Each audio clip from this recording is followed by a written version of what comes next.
Welcome to the Narrowboat that James built. Hope you're well. Thanks for joining me. Actually, it kind of blows a bit when I've got those hatches open. I definitely need some handles on the inside of them. It's driving me mad. That's better. I need to do more work in the galley. It's about making some drawers down here. I haven't got anywhere for my cutlery. As much as my mugs and all my food and stuff is good now, I've got plenty more storage for food, got no issue there at all, but I really do need some drawers. My mum was right. I kind of didn't really want to, just because I don't really want to make drawers, because there's a hell of a lot of cutting of timber to do with making drawers, but needs must, so I've got to do that. And once I've done the drawers, I can then work out how the rest of it works. But yeah, that's the important thing to do today. I've got some leftover melamine, which I had made for all of this stuff, but it's a real awkward shapes. So I don't think I'm gonna have to see if I've got enough to make the drawers out of, because it would be perfect to make the drawers, because obviously they're just, it's nice and clean on the insides. I've got loads, annoyingly, I've got loads of this 5.5mm ply. I haven't got a huge amount of oversupply of 9 or 18, but annoyingly I've got a massive oversupply of this. I think I've got 4 extra sheets of this, and it's pretty useless, annoyingly. It's way too thin to make the drawers out of. I'm thinking about doubling it up and making the bases out of it and gluing them together, which is a bit of a faff. It'd be much easier if I had a load of 9mm ply left. Well, I mean, I've got a load of 9mm, but I was going to earmark it for something else, but this is just going to need so much work doing to it just to keep it half rigid. And there's nothing worse in kitchens where you've got quite a lot of weight in the drawers. There's nothing worse than saggy bottoms. So that's the plan for today. Make some drawers. So this is what I mean. I'm going to have the drawers here, and they're going to be 450 wide, so they're going to be kind of coming up to this area here, and they'll be occupying the whole of that space.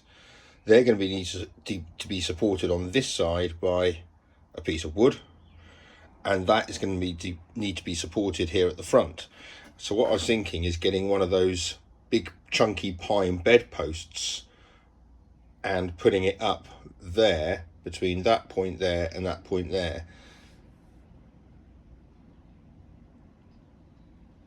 That's my plan. And then it means I can do something interesting with the fronts of these drawers, because I'm just going to make them out of the melamine if I've got enough. If I can make the drawers work out of it, it's kind of like a jigsaw. But that's kind of what I'm thinking. It'd be nice to have something fairly chunky there. I don't want it to be CLS because that'd be a bit dull. And then it means I can mount it into the floor, do a cutaway here so it fits with inside there, and then mounts onto the top up there. I'm going to go and have a look at that timber and have a look at it now.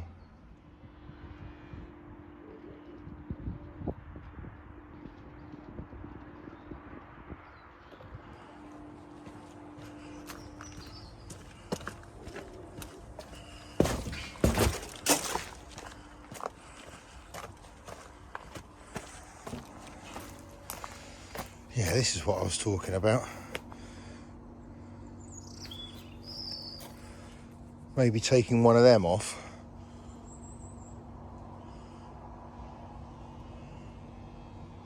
And somehow even keeping the base as it is, so it's quite obvious that she's an old bedpost. I'm going to see if I can find the best one of these. Well, it's clearly not going to be that one, is it? It's either that one, or it's not going to be that one either, or that one. Right, well, there she is.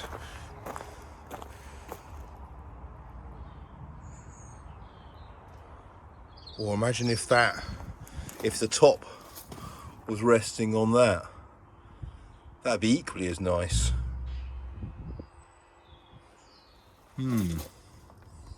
Well, let's take it apart and see what happens. So this is the side I'm interested in. I'm trying to see how I can get it off the frame. It looks like it's got a dowel in there and there, so that's been mortised and tenoned in, which basically means that piece goes all the way through. There's a hole in that piece and that dowel's pushed in and then cut off, so it's invisible-ish. So therefore I should be able to saw straight through here, well, straight through there and down there, and it should come away. Let's see what happens.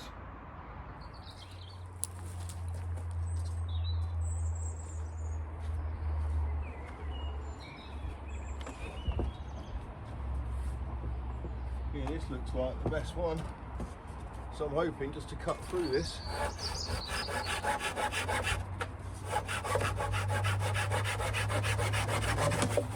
Yes.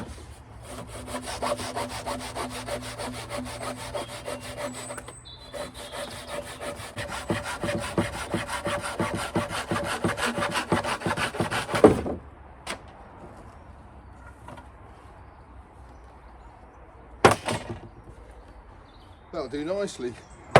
I need 83 centimetres or 86, something like that. Well, I've got ample, so it's either going to be the top bit with that flush on the floor, or the lower bit. But anyway, that's the result. So now I've got this in. It's a really nice chunky piece of pine, and I reckon once it's smartened up and maybe put some of that Danish oil on it, that's going to look really nice. I've just got to work out now what bit I use, whether I use the foot end and have that bit and have it and basically cut it off up there, and so the top end there, the flat end is on the underside of that work surface there, or do it the other way. And so I don't know if you'd notice it being a foot, that's the only thing, because you're kind of always looking down on it. Whereas if it was that top end and I cut it there and that was on the floor and the top of it was resting on there, I'm trying to work out if that would be kind of cool.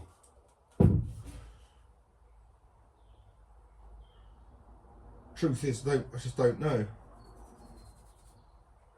Or whether I have neither and just use a massive lump of pine.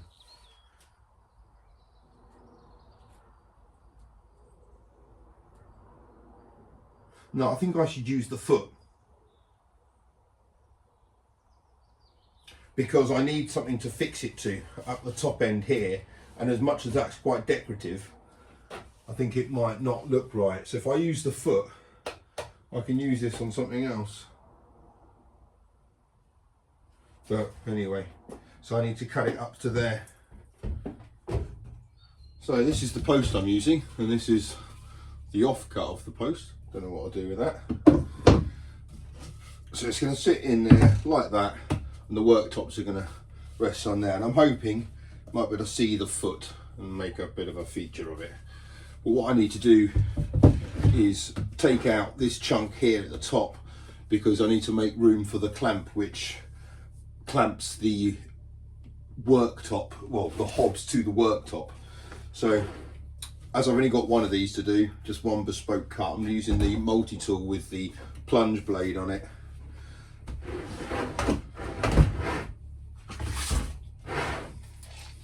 Just guiding it. It's really good, this, because again, you can use your thumb as a guide. It doesn't, it vibrates, it's a bit tickly, but that's fine. But it means on this one here, you can kind of guide it in with your finger.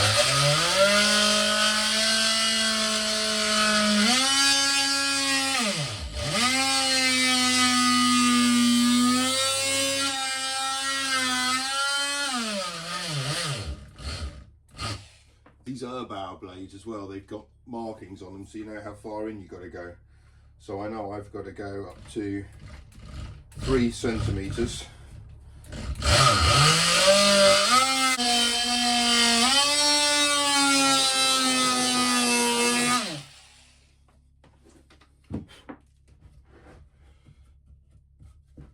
Okay, let's see if that fits in.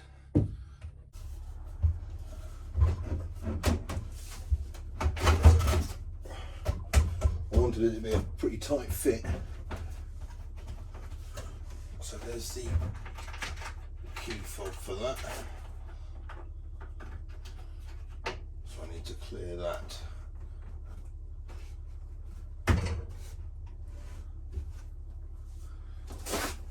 And I need 45 there. That's fine. I can come back a bit.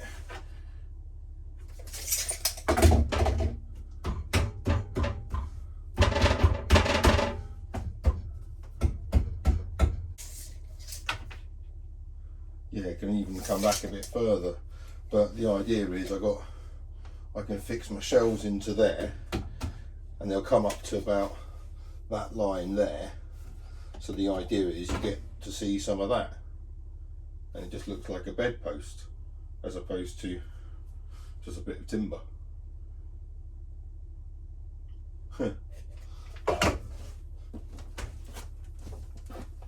that needs to be smartened up now.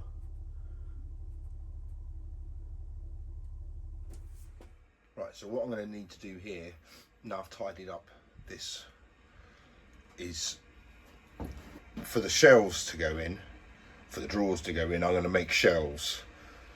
So on this side here, I'm going to have a batten going from the inside of this flush to that wall, because that is also going to help secure this in place. Because I'm not really going to be able to anchor that very well on the floor, nor on top. I can put a bracket round that side, which I will do, but I'd like it to be fixed in that place as well. And then that will give me a ledge for the shelf to fit on this way and a shelf for it to fit on that way. So I've decided I'm just going to have one lower shelf that way at the same height as the top of the drawer here. Right, now I've got that in place. I made a mistake on that lower one. Actually, I've made quite a couple of mistakes, but importantly now, this bit here all looks good. I'll show you later what I mean by that. So I'm hoping once the drawers are in, you're not going to see any of that. All you're going to see is this area here and that. So it's been fixed in place alongside there and in there. Now what I want to do is this needs to have a shelf going across here for the drawer to rest on, and that is going to continue going straight across to a batten over there, and that is going to form one long shelf. I'm not going to do the same above there, only because if there was a shelf, full width shelf in there, bear in mind I need to cover this gas hobs kind of gubbins here, so there's not going to be much access there, but I'm thinking there that'd be decent access. I could possibly make a thing right at the back, but that's going to be fine. So now I've got to, and I want it in one piece for rigidity purposes, so I'm going to have to measure and mark it all out, cut it, take this apart, put it back together with that in place, because I can't feed it through any other way. Right, so you might just be able to make out, I've put a batten here at the back and one there at the side. I've taken out this top support here, and I'm hoping I can feed the shelf through. I've made a cutout here. So I know I've cut it quite tight.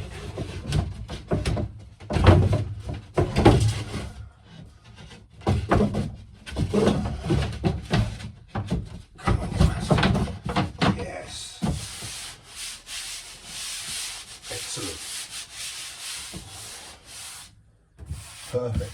So the idea is there'll be a space there for the drawer, and it's just going to slide out on the base there, and exactly the same principle here.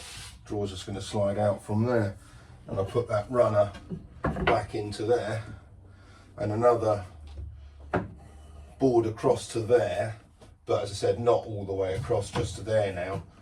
But once that's fixed in place, that's a fairly solid board. And I can also fit it in place on the bottom here, on the back side of that. Oh, that's a really flush fit, I'm happy with that. And then again, I can put a little bit of trim on there just to hide that, even though I'm thinking once the drawers are in, you're not going to be able to see that anyway.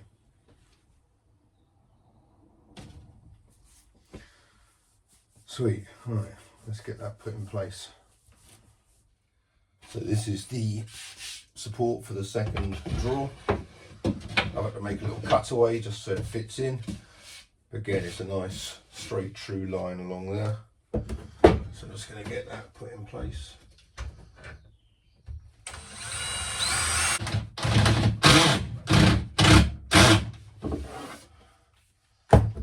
Excellent. Right. Now I can make the drawers. Well, you may be asking why I'm sitting here with this piece, why I've taken it out of the galley. Well, I haven't. The piece that is in the galley now was the first piece I used, and I made a miscut in it. So then I thought, oh God, I want it to be perfect. So I went back to the behind the boat in the other end over there, sawed up another one, brought it back to the boat, cleaned it down, sanded it, sawed the end off it, made that little bit at the top, and then went to make the cuts to go halfway across, and ended up going all the way through, which really did my head in. I offered it up, and it was I kind of made my peace with the fact that I was going to have to kind of butt end it like that, and then basically file and sand it down to hide it. That's what I was going to do, something like that. I made my peace with that, offered it up, and then realised I cut it on the wrong height. So I did away with this, went back to the original piece, but you can't see the bits anyway, or certainly once the drawers are in there. The reason I'm doing the drawer system like this is it's a few reasons. Firstly, the drawers I want are going to be quite big. The reason I designed the kitchen in the first place so that it was set back as far as it could be underneath the gunnels is because I wanted quite deep cupboards, certainly kind of at the lower end of it. So the drawers are going to be pretty big, and they're out of that melamine, which is quite heavy stuff anyway, and it's going to be filled with pots and pans and cutlery and stuff. So I wanted it to be quite sturdy, and the runners you can get, they're fine, but there isn't the best anchoring points for them. So it's going to be, it's just good. I just don't want anything to be kind of weakened when the boat starts to move and things. The other thing I'm able to do is, because basically the whole base of the drawer is going to be sitting on the ledge it's made for it, there's quite a lot of friction there, so when the boat is moving, the drawer won't slide around. And also I'm going to cut it so damn fine that it is going to be kind of fairly well, it's not going to move around at all. It should be fine to pull out. It's not going to be on any ribs or runners or anything. It's just going to pull out, and friction alone and a good cut should provide me with a nice clean open, but also no flexibility or movement. That's the plan anyway. So and because everything in the kitchen has been handmade and kind of bespoke, I kind of didn't want off the shelf kind of drawer mechanisms. So anyway, there's the logic, but I'll crack on with that tomorrow. That bloody thing took forever. I had a couple of things delivered.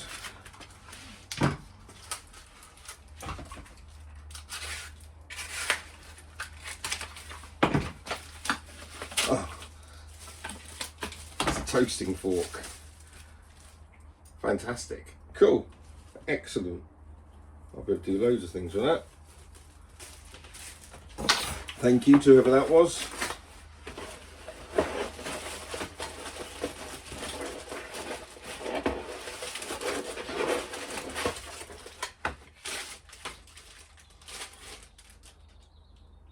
Buffet forks. I thought they were... Oh, hang on, what's that then? Oh, it's a fork with a serrated edge. That's clever. Wow, never seen that before.